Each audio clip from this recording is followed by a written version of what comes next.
Bienvenidos a Vértice Internacional, soy Rina Musali, me da muchísimo gusto saludarlos en este programa sobre el acontecer mundial y sus impactos para México.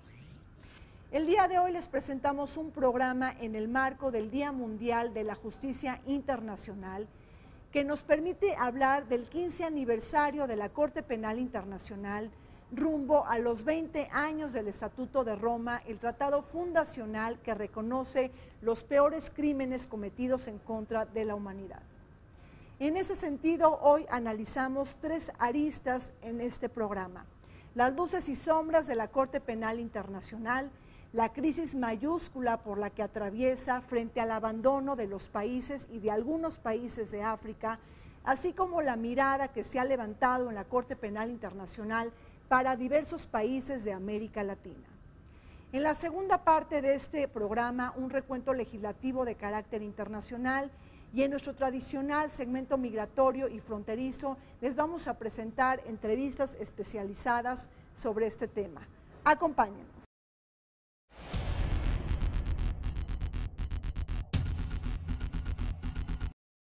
La Corte Penal Internacional es un tribunal de justicia permanente con sede en La Haya, Holanda, cuya misión es juzgar a las personas acusadas de cometer crímenes de genocidio, de guerra, agresión y de lesa humanidad.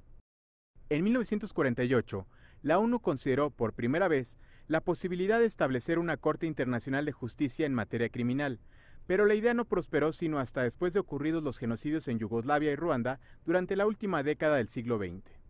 Estos trágicos acontecimientos fueron uno de los motivos por los cuales se llevó a cabo en Roma, Italia, una conferencia de diplomáticos plenipotenciarios, quienes por 120 votos a favor, 7 en contra y 21 abstenciones, adoptaron el 17 de julio de 1998 el Estatuto de Roma, por el cual se instauró la Corte Penal Internacional, entrando en vigor el 1 de julio de 2002.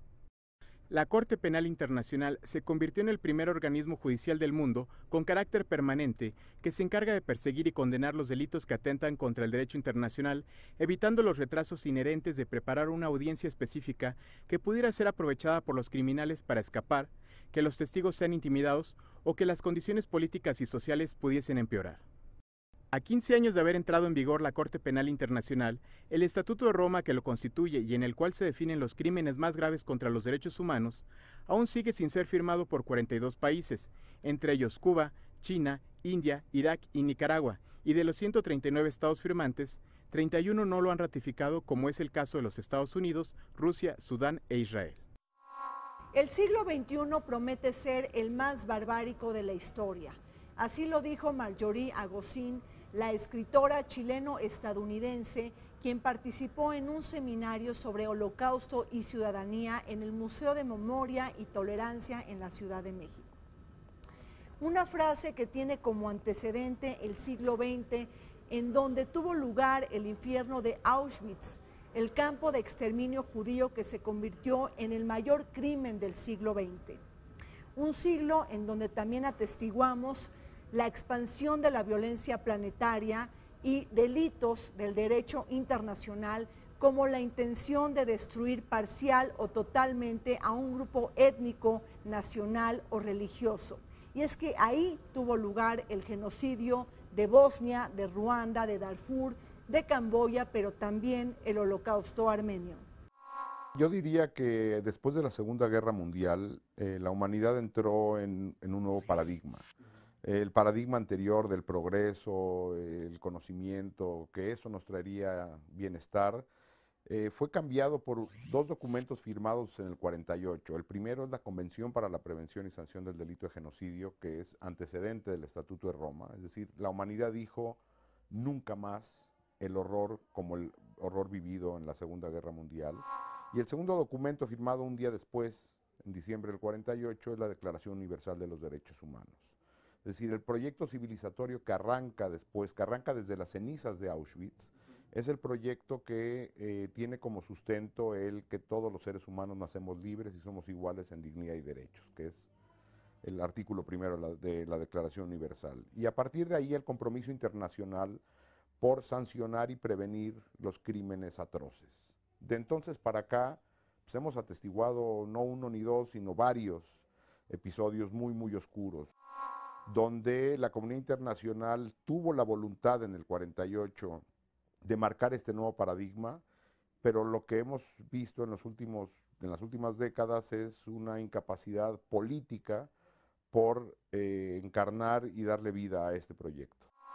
Al mismo tiempo fue el siglo, o ha sido los años en los que se ha desarrollado abundantemente el derecho internacional, en donde se ha codificado la prohibición de ciertos actos como el genocidio, como los crímenes de guerra y como los crímenes de lesa humanidad, y al mismo tiempo en este siglo XX, principios del XXI, es cuando se han creado las instituciones internacionales y a la vez nacionales que en principio debieran impedir que estos crímenes se cometan y cuando se cometan puedan ser investigados, procesados y castigados.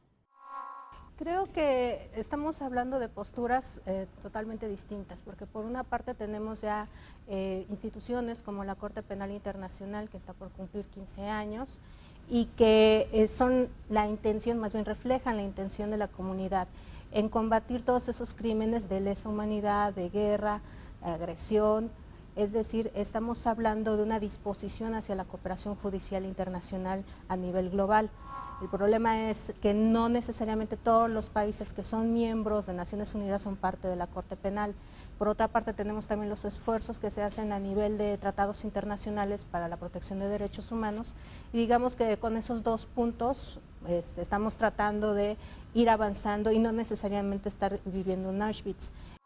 Hemos sido testigos de la barbarie en muchas regiones del mundo. No somos ajenos a nuevas formas de esclavitud, por ejemplo, que están presentes, a pesar de que supuestamente se abolió la esclavitud hace muchos años. El genocidio sigue siendo un delito que se comete en muchas regiones, las ejecuciones extrajudiciales, la tortura lamentablemente es una práctica cotidiana, hoy renovada a propósito de la lucha contra el terrorismo, las desapariciones forzadas.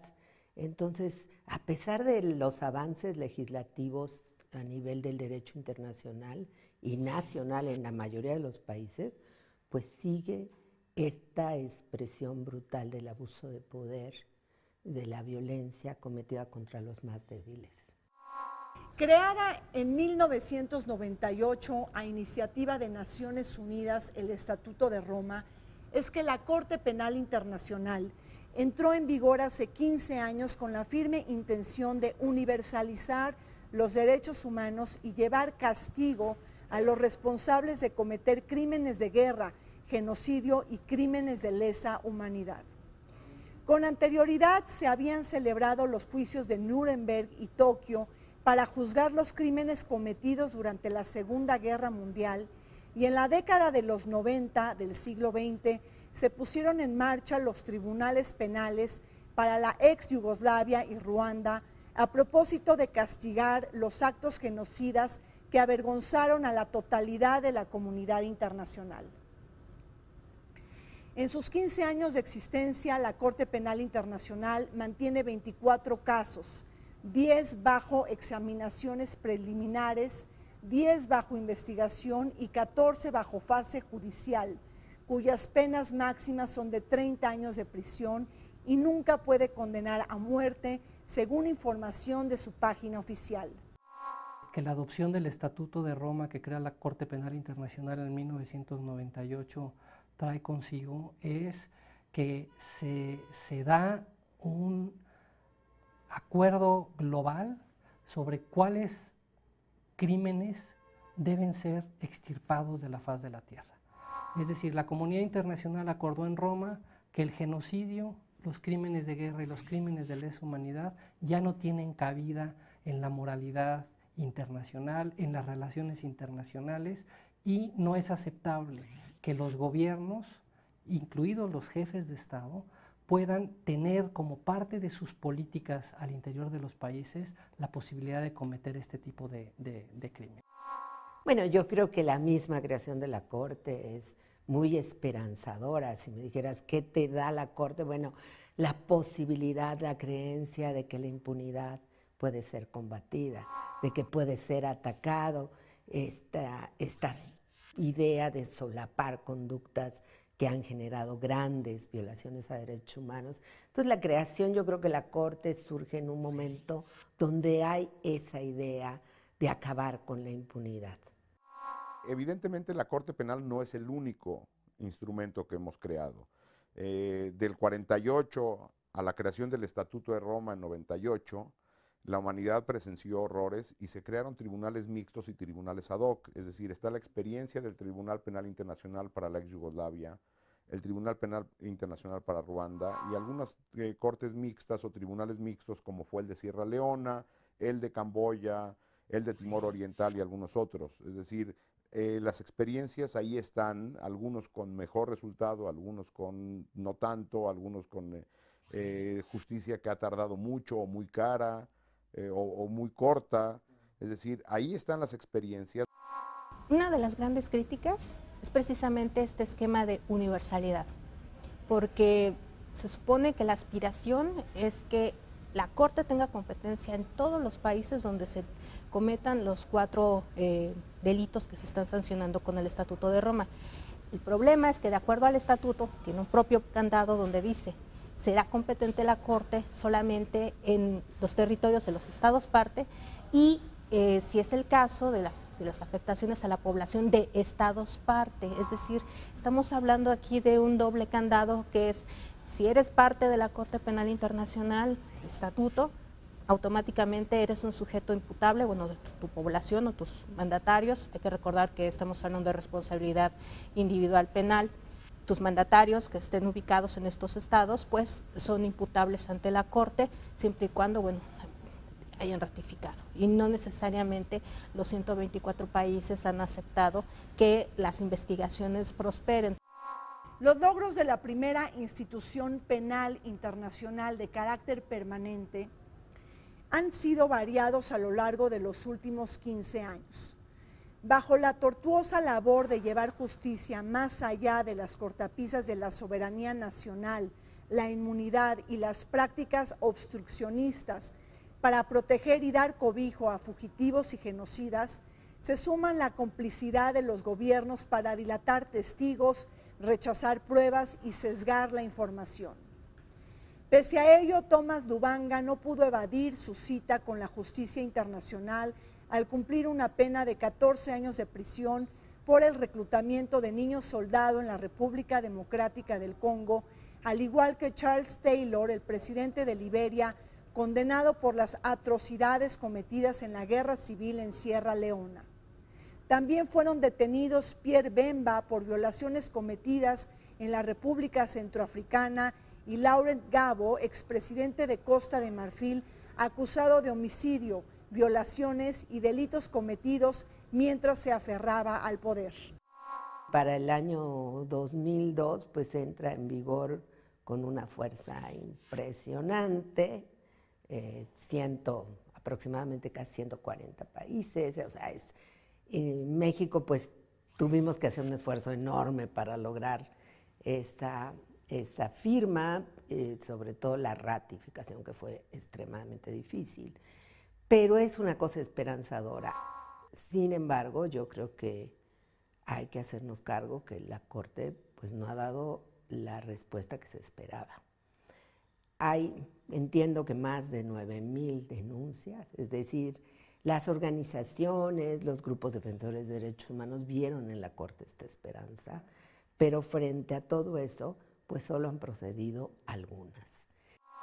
Bueno, la pura existencia de la Corte es una buena noticia.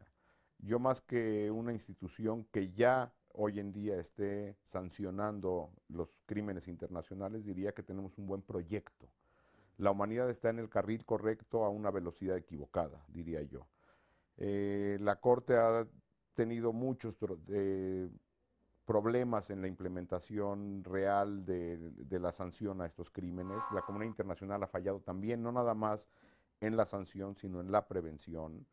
Y entonces diría yo que lo que tendríamos que hacer es trabajar por fortalecer la Corte, por un lado, y por otro lado, desamarrar o encontrar formas para destrabar la clave política para la sanción y prevención de los crímenes, y eso atraviesa el Consejo de Seguridad de Naciones Unidas. Nada fácil el proyecto, pero por ahí tendría que venir la solución. Pese a los logros conquistados por la Corte Penal Internacional para que criminales de guerra y genocidas rindan cuentas y sean castigados, todavía hay muchos acusados y cómplices que están en libertad.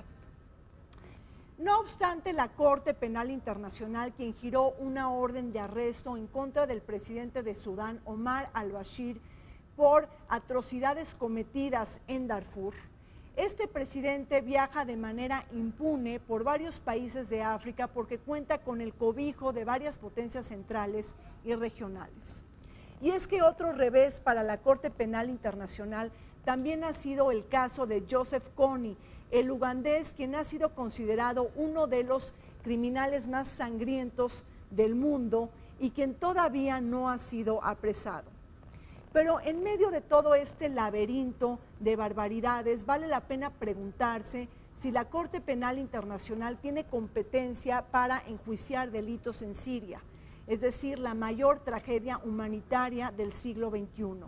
Y aquí la respuesta es negativa, porque el país árabe no forma parte de la Corte Penal. Los casos, mencionas algunos, el de Joseph Kony, que ni siquiera ha sido detenido, Omar al-Bashir, que sigue siendo presidente de Sudán, que se la pasa viajando, y incluso algunos países miembros que ratificaron el Estatuto de Roma no han hecho lo suficiente, como el caso de Sudáfrica, por ejemplo, para detenerlo cuando estuvo en su territorio. Es decir, el trabajo para fortalecer a la Corte ha sido muy corto. La Corte puede iniciar procesos, pero si no hay una colaboración por parte de la comunidad internacional, y repito, particularmente del Consejo de Seguridad, la Corte seguirá haciendo un trabajo demasiado pequeño. Quizá nosotros esperábamos que los integrantes de la Corte, el fiscal sobre todo, y los jueces fueran personas con una enorme capacidad jurídica, pero al mismo tiempo con un conocimiento real de la geografía política y demás. Yo creo que no hemos tenido a esos fiscales y a esos jueces que hubiéramos esperado. Y creo que también, pues, no es sencillo que quien sostiene la Corte, en este caso mayoritariamente la Unión Europea, no firmara o no suscribiera con Estados Unidos acuerdos de inmunidad, dado que ahí también están las bases de la OTAN. Entonces, como que queremos hacer cosas no terminando de entender que los países pues están defendiendo también sus intereses, y muchos de estos intereses de los países puede chocar con su decisión de fortalecer a la Corte. Lo que es propiamente el entrenar a niños menores de 15 años en actividades bélicas quede perfectamente tipificado como crimen de lesa humanidad. El problema es todas las pruebas alrededor. ¿Qué es lo que han declarado en la Fiscalía? Tienen N cantidad de testimonios, documentos, que algunos están en otros idiomas o dialectos, y ellos tienen que traducir todo ese material y allegarse de las mayores pruebas posibles. Y en segundo lugar, identificar a las víctimas. Cómo convencer a las víctimas de que puedan asistir, que van a estar protegidas y que tienen que testificar para que obviamente el caso quede completamente armado y poder sancionar a esta persona. Se asoman un poco hacia todos aquellos que han sido señalados incluso en investigaciones o sanciones. Estamos hablando de República Popular Democrática del Congo, estamos hablando del caso de Uganda, estamos hablando de estados que al interior son débiles. ¿Cuál es el compromiso de los estados parte con el estatuto? Es sancionar en su país a aquellas personas que por su investidura, por su cargo, han incurrido en omisiones o en actos que impliquen la comisión de estos delitos internacionales. Pero, ¿cuál es el problema? El problema es que ellos no se sienten con la capacidad o han declarado que no están lo suficientemente preparados para sancionar a estas personas. Es por eso que el principio de complementariedad de la Corte es tan importante. Me parece que la Corte está en el camino correcto hacia lograr una verdadera madurez institucional. Eso lo podrá demostrar con toda claridad cuando el mundo la perciba como una institución que no está sujeta a las presiones de ningún país. Y eso le permitirá a la Corte entonces abrir su horizonte de trabajo, salirse de ese mundo tan limitado con lo que ha desarrollado mucha experiencia, que es el continente africano.